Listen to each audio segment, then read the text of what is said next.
operations meeting to order since our chair is running a couple of minutes late. He did say we can proceed and he'll join us when he gets here. So we need to approve the minutes from last meeting, right? I move to approve the minutes from our last meeting. Okay. Is there a second? Charlie? Second. There we go. All in favor? Aye. And with that, I'll turn it over to Deputy Superintendent Chase. Great. Well, good evening. Thanks for bringing the Ops Committee on the road show this afternoon. I'm going to make a few comments about the Keith Haring mural, and then we're actually going to look for motion to close the meeting before Kristen gives us the tour of the building. It's probably just a little bit easier, if that's okay, Yes. Madam President. So, well, we wanted to have you over because we haven't had the opportunity to show you the Keith Haring mural because of some of the weather last year. We missed on 2 opportunities to go down and see the exhibit at the Art Museum, thank you, at the university. And this has been a tremendous project, and I'll invite Kristen to make some comments too. It just has been fantastic, and a long time coming.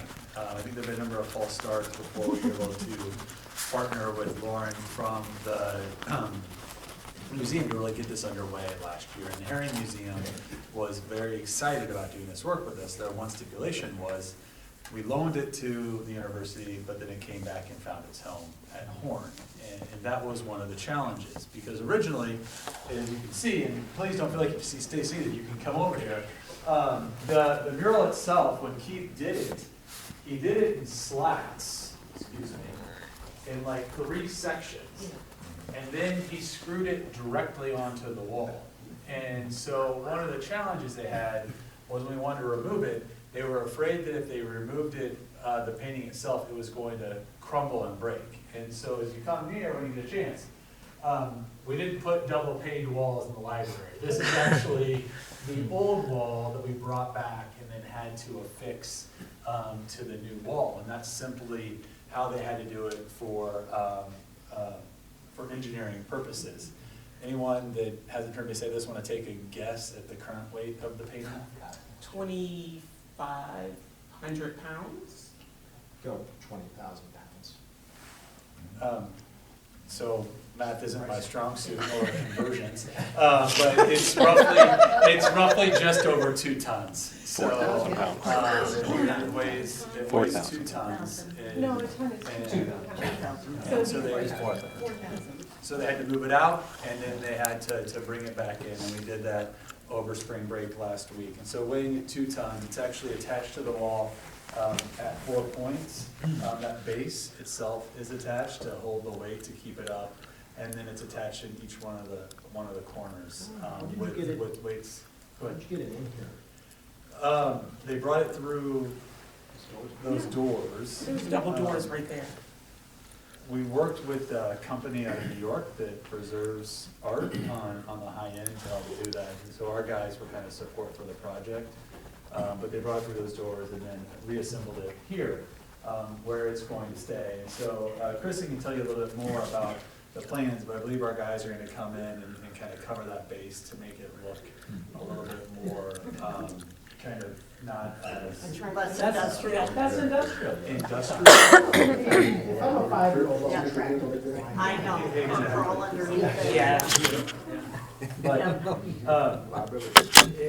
in all honesty, I think we didn't know this is what it was going to be. We thought that they were just going to pull it off the wall and we were going to build this whole kind of arch around it. But no, turns out we just get 2 pieces of wall. You can see the hooks, right? They had to like lift it by a crane, and so you see those. But really, Keith painted this back in 1989 when he was here. We had Kristen and some of her staff come talk to the board last year. Dr. Hart was a large part of that. She has her own collection, and we have some additional pieces that Kristen has here and that they're also keeping at the museum. So we're really proud of this and proud of Kristen and the work that her team has done to bring this to us. And so we wanted to make sure that we had an opportunity to show it to you.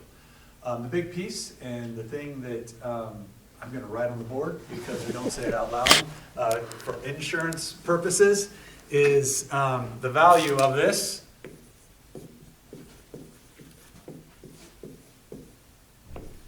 On the low end. Mm. On the low end. Maybe closer to double that. Since it's become public knowledge, it's gone up. The university gave it a valuation at one point.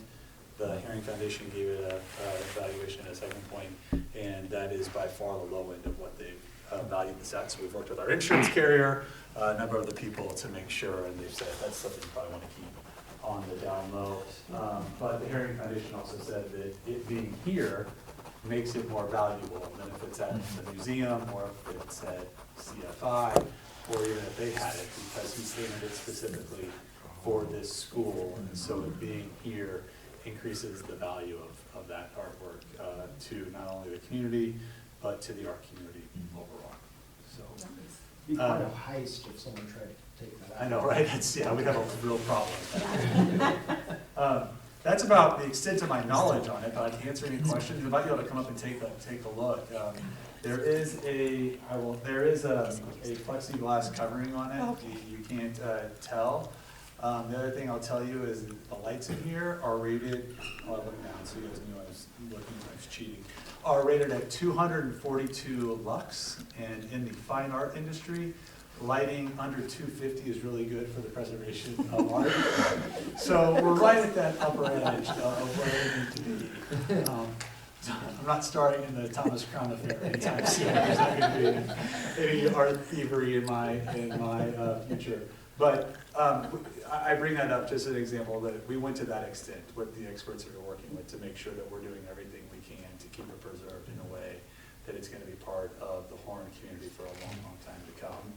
And I can't say enough about the partnership with the university and the work that they've done to really support what we're doing here. So thank you for your all's support.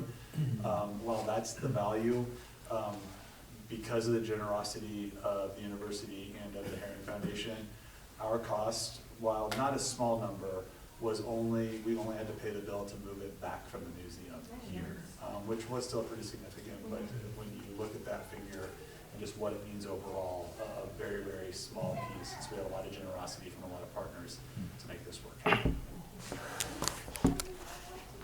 So, pass the school. Yeah. So when you have parent events here, do they involve any kind of, everyone come and see? We haven't had any yet since it returned, because it just came back in March. Okay.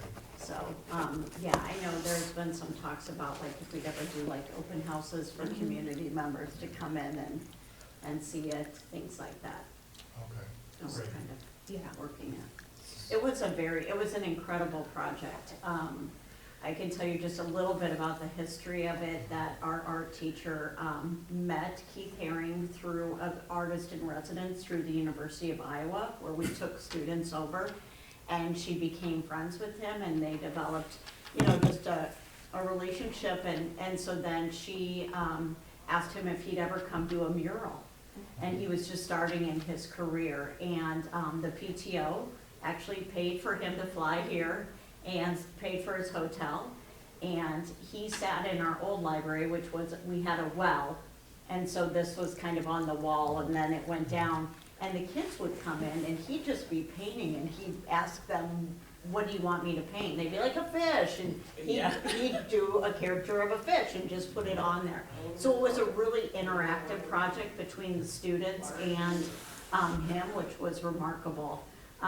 When we went to look to moving it, it created a lot of, questions and problems in and of itself, since like Chase talked, it was adhered to the wall and they couldn't get it off. So they had to develop an abstract pulley system to basically cut the top out of the wall and cut the sides, but then keep the bottom, hook it all up and then cut the bottom to lift it up and move it out. And when they moved it out, they would only do it at night because they wanted to make sure that they could time the lights between here and the Museum of Art so that there wasn't a lot of stop and go as it was adhered to a trailer. So it was it was a huge endeavor, and it was a great partnership between the university, the Keith Herring Foundation, and the physical plant members who were here and, were helping to get this off the wall and get it loaded up and everything like that. So it's been wonderful. A lot of the students that were here were able to then create a video through Lauren at the Museum of Art of what that experience was like, and that was all part of the display down at the Art Museum. And so we feel really fortunate to be able to do that and have it back, and, yeah, Nice. yeah, it was great, Hey, yeah. if it's not planned already, can I make a suggestion? Sure. A plaque to tell the story of how the artwork got here, No? and especially the teacher putting her name on it, because at the end of the day, without our teachers in our district, just like anything else, that wouldn't have happened. And they're, That's wonderful. Yeah. because I'd be the parent that'd be walking. Do you get that? Oh, for sure. Wonderful idea. Yeah. And I mean, and, you know, this could be education committee or any of our committees, and we chose ops because it's an opportunity, but, and Chris, I appreciate what you said. You don't normally think of our guys at the physical plant Yeah. as ones you would want in charge of these types of projects, but, I mean, they were awesome. Jeff and Jared, the rest of the team, they took this thing on, and with the amount of care that it needed to really get it done. So I'm happy we can do it in ops committee, because I think it's a celebration of their commitment to the district and something we don't normally see in the work that they did. They really hit a home run on this one, for sure. Oh, Yeah. no, I was just gonna tell the chair. Oh, I guess next on our agenda would be the next meeting agenda setting. Do we have any topics for the next one? or- For May, no, not right now, we don't have time, but we'll work with you on that. Okay. To select the topic there, so. to Sounds be good. determined. Otherwise, do I have a motion? I will adjourn. Second, All in favor? aye. Aye. Let me get a chair. Yeah,